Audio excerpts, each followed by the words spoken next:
Mesdames, Mesdemoiselles, Messieurs, Daniel Pilon, CPA, Crédit Card Financier, bienvenue à cette capsule très spéciale qui s'adresse principalement, je dirais, à un auditoire féminin, peut-être même plus dans le 25-50, avec un petit peu moins d'expérience de vie. Faites bien attention à ce que vous allez dire, vous là, je regarde bien comme il faut, mais j'écoute. Écoutez-moi, madame, c'est fait dans le respect le plus total et basé sur des faits vécus et des histoires qui m'ont été racontées ou dont j'ai été un témoin privilégié. Madame, laissez le faire, ça peut être intéressant, surtout pour les femmes plus jeunes, parce que moi aussi, avant de me marier avec un médecin puis de me divorcer, maintenant j'ai les derrière et à la maison, ben, j'ai mangé mon pain noir moi aussi. Donc, on va regarder des mauvais calculs au féminin. J'ai pris les 3 cas classiques et on va réfléchir là-dessus sans aucune prétention. Premier cas, tout lâcher pour le chum. La femme est en amour, son cœur palpite, ils sont pas mariés, elle a un chum. Lui, il est en business et la femme quitte un bel emploi pour dire « je vais aller t'aider ». Et devinez la suite. Quand ce pilon, c'est arrivé à ma fille, exactement cette affaire-là. Elle avait une belle job, elle a tout lâché pour aller travailler dans son garage. Puis lui, elle a découvert qu'elle voyait son pick-up aux danseuses. Il y avait des maîtresses, c'était une espèce de courailleux. Puis elle s'est retrouvée le bec à l'eau à faire de ça. Il faut comprendre que la dame, dans ces cas-là, ne se protège pas.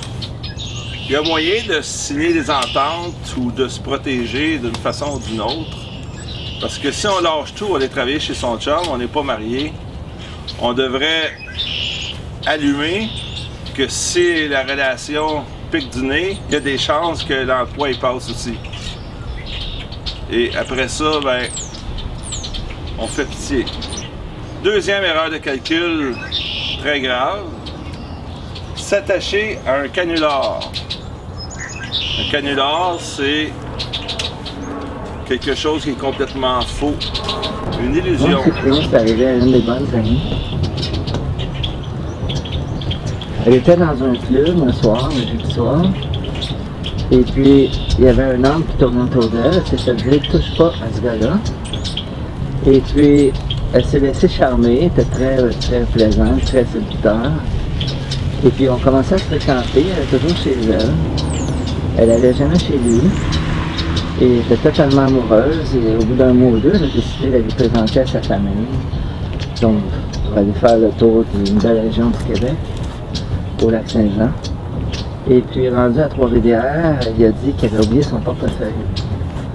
Et puis là, ben, elle a continué quand même le voyage et elle a payé tout le long du voyage.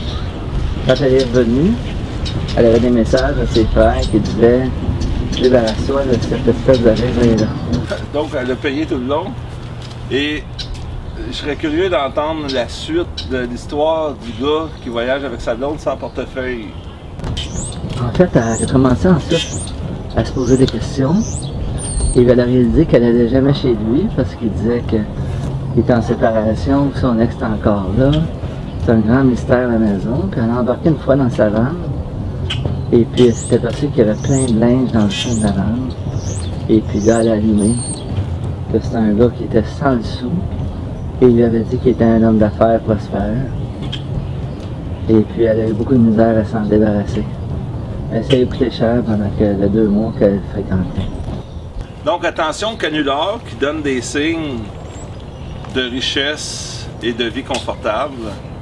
Soyez vigilantes et regardez autre chose que la petite liasse de billets dans le portefeuille le premier soir.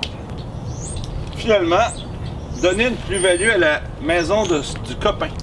J'ai déjà touché au sujet, mais pas tout à fait sous cet angle-là. Moi, M. Pilon, ma plus jeune, est allée vivre chez un homme. Et puis, il n'y a rien qu'elle faisait pas dans cette maison-là. Elle peinturait, elle bricolait, elle a tiré des joints. Elle l'a aidé comme ça se peut pas.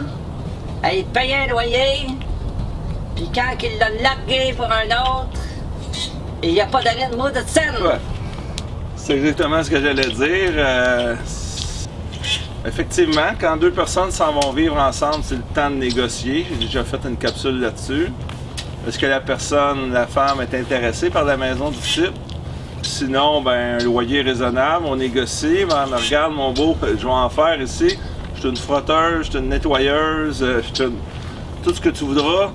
Donc, on va s'arranger pour un prix fair. Puis les travaux de peinture et de Jeep Rock, je vais laisser ça à un autre. Moi, non, ça m'est arrivé un peu plus jeune de me retrouver le bec à l'eau avec des beaux parleurs. Puis maintenant, je me ferai plus jamais avoir. C'est que j'ai décidé que je calculais. Puis si eux ne savent pas calculer, c'est pas mon problème. Vous êtes dur en affaires, mais ça compense pour celles qui ne voient absolument rien. Donc, c'est juste d'avoir les yeux bien ouverts quand on a quelqu'un en face de nous.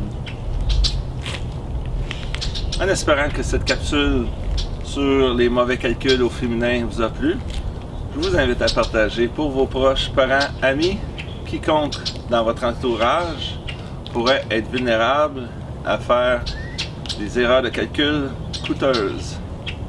Daniel Pilon, CPA, chroniqueur financier toujours indépendant.